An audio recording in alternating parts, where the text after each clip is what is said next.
আমি এখানে অনেককেই চিনতে পারছি, আমাদের মেয়েদেরকে, ছেলেদেরকে, যারা সেই ছোট থেকে আস্তে আস্তে বড় হয়েছে।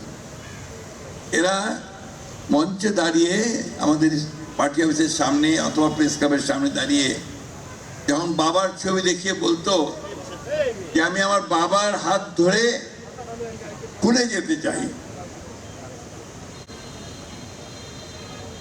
আমি ঈদের মাঠে যেতে চাই।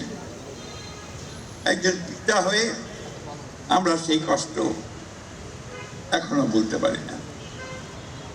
আমি জানি না যে আমরা এই মানুষগুলোকে কোনোদিন ফিরে পাবো কিনা।